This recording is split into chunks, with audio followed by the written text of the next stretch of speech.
Sedikit itu sederhana. Setiap Anda baca Quran, yakini, amalkan. Sedikit tuh. Misal, saya mau baca dulu nih.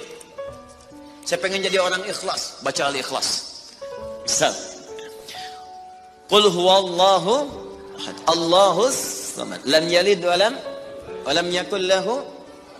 Lihat terjemahannya, lihat keterangannya, yakini itu, jangan ragu. Dan praktekkan dalam hidup. Qul huwallahu ahad, katakan hanya Allah yang esa. Sudah, berarti jangan katakan yang lain-lain. Komit dengan tauhid itu. Komit dengan keislaman kita. Jaga betul dengan baik. Allahus samad, Allah tempat bergantung. Serahkan semua urusan kepada Allah. Ada masalah, minta sama Allah, berdoa. Sakit, berdoa sama Allah. Punya persoalan, gantungkan diri kepada Allah. Ikhtiar. Itu ketika kita amalkan seperti itu, baru begitu saja, itu langsung turun sebuah keterangan dari Nabi Sallallahu Alaihi Wasallam. Jika Anda mampu mengamalkan satu surah ini saja, ini rahasia. Ini rahasia.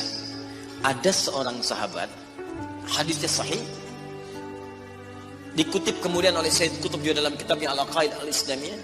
Syekh Muhammad Nasruddin Al-Albani pun mensahihkan hadis ini. Ketika Nabi selesai kemudian menunaikan salat, terdengar seseorang berdoa. Perhatikan doanya. Doanya menggunakan pembuka surat Al-Ikhlas.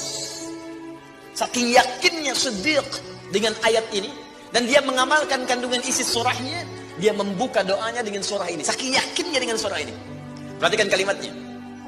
Allahumma ushhidu bi annaka antal ahadus samad, alladzi lam yalid wa lam yulad walam yakul lahu kufuwan ahad.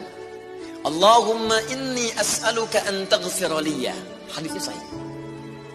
Kata orang ini, ya Allah, saya menyaksikan, meyakini ya Allah, bahwa hanya Engkau satu-satunya Tuhan yang layak dipertuhankan dan disembah.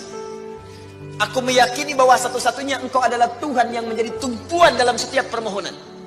Engkau tidak beranak dan tidak diperanakan, dan tidak ada sekutu bagimu.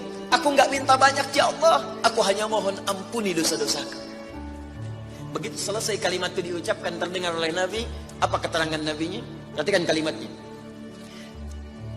At-tadri bimadza du'i? Ya fulan, tahu nggak Anda itu baru mengucapkan kalimat apa tadi? Apakah engkau paham? Engkau baru mengucapkan kalimat apa tadi dalam berdoa? Kata orang ini, wallahu wa rasuluhu a'lam. Ya Rasul, saya nggak paham apa yang dimaksudkan kecuali Allah dan Rasul yang lebih mengetahui. Ini adab. Adab. Walaupun gini, kalau Anda sedang mengerjakan sesuatu dan Anda paham dengan itu, kalau ada orang lebih pintar daripada kita, ustadz, ulama, apalagi nabi, nanya pada kita, maka adabnya bilang aja nggak tahu. Karena boleh jadi mereka memiliki hikmah yang belum sampai kita kepadanya.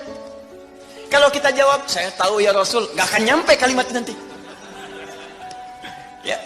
Jadi kalau Anda sedang mengerjakan sesuatu, zikir misalnya, la ilaha illa anta subhanaka inni kuntu minadh dhalimin. Tanya ustaz, datang ustaz, masya Allah pak, zikirnya bagus banget. Tahu nggak maksudnya? Tahu, lewat tuh ustaz udah. Bilang aja belum ustaz, Allah Rasulullah alam. Oh begitu. Kalau belum kenapa dibaca? Ya, saya pernah dengar saja, maka diterangkan. Begini maksudnya Pak, begini. Anda dapat ilmu baru. Makanya sahabat seringkali kalau ditanya Rasulullah, bilangnya Allah wa Rasulullah a'lam. Allah wa Rasulullah a'lam. Supaya dapat ilmu baru. Itu diantara rumus di ilmu hadis. Ini kadang-kadang orang kita sekarang sahabat bukan, tabi'in bukan, tanya tahu semua. Bahkan saat ditanya, buka Google dulu. Oh, ya udah ngapain ada ustaz. Allah wa Rasulullah a'lam. Maka apa jawab Nabi? Laqad da'auta bi asma'illahil a'zam. Di riwayat lain bismillahil a'zam. Idza du'iya biha ajab wa idza su'ila biha a'ta.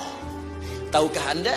Kata Nabi, Anda baru saja berdoa dengan menyebutkan dengan yakin semua sifat-sifat Allah yang maha tinggi. Nama-nama Allah yang tertinggi. Nama Allah yang tertinggi, nama tauhidnya Al-Ahad, nama tertinggi. Karena dengan itulah nama ini Allah ditakdiskan, dikuduskan. Dengan nama ini Allah disembah, dan dengan nama ini Allah dipertuhankan. Kata Nabi, Anda baru berdoa dengan menyebutkan nama Allah yang paling tinggi. Yang kalau disebutkan nama itu di awal doa, maka semua doa yang disampaikan akan dikabulkan, semua permintaan akan dijawab. Tapi apakah semua orang yang membaca doa itu diawali dengan surah tadi akan dijawab? Belum tentu. Kalau tidak ada praktek sedikit dalam jiwanya. Orang dulu minta dijawab, orang sekarang sama kalimatnya. Usyhadu bi annaka antallahul ahad, as-samad, alladzi lam yalid wa lam yulad wa lam yakul lahu kufuwan ahad. Ya Allah, lancarkan rezeki saya. Tetap aja lambat dari atas. Kenapa? Karena inti ayat itu tidak dipraktekkan dulu. Diyakinkan dalam jiwa kita, benarkan ayat itu, amalkan, pakai dalam doa. Jadi, dan itu buktinya.